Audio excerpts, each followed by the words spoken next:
ఇదివరకు రౌడీ షీట్లు పెట్టినప్పుడు ఇక పైన సైబర్ క్రిమినల్ షీట్లు పెడతారట. ఆ సైబర్ నేరాల కట్టడి కోసం cyber criminal monitoring and surveillance architecture పేరు రాష్ట్ర పోలీస్ శాఖ ప్రత్యేక వ్యవస్థను సిద్ధం చేస్తుంది. అందులో భాగంగా పదే పదే సైబర్ నేరాలకు పాల్పడే సహకరించే వారిపై రౌడీ షీట్లు తరహాలోని సైబర్ క్రిమినల్ షీట్లు తెరవబోతుంది. సైబర్ నేర చరిత్ర కలిగిన ఆ వ్యవస్థలో భాగమైన వారికి సంబంధించిన సమగ్ర వివరాలతో డేటాబేస్ రూపొందిస్తుంది. సైబర్ క్రిమినల్ షీట్లు కలిగిన వారి నివాసాలు, చిరునామాలను జియో ట్యాగింగ్ చేస్తుంది. సైబర్ నేరాలు జరిగిన తర్వాత సత్వరం స్పందించే విషయంలో ఏపీ పోలీసులు ఇప్పటికీ బాగా వెనకబడే ఉన్నారు. ఈ నేపథ్యంలో అసలు నేరానికి పాల్పడక ముందే నేరగాళ్లను కట్టడి చేసిన ప్రివెంటివ్ సైబర్ పోలీసింగ్ దిశగా ఈ కొత్త వ్యవస్థను ఏర్పాటు చేస్తున్నారు.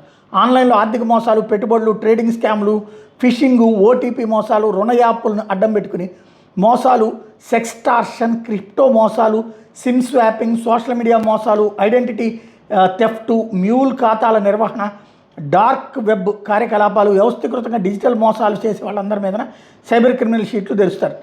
విదేశాల్లో ఉద్యోగ అవకాశాలు సైబర్ నేరగాళ్లు పన్నిన ఎరకు చిక్కుకుపోయి అక్కడికి వెళ్ళాక వాళ్ళ ఆధ్వర్యంలో నడిచే సైబర్ నేరాల కాంపౌండ్లో పనిచేసి భారత్కి తిరిగి వచ్చాక కూడా మళ్ళీ అవే దేశ నేరాలకు పాల్పడుతున్న వాళ్ళ మీద కూడా నిఘా పెడతారట.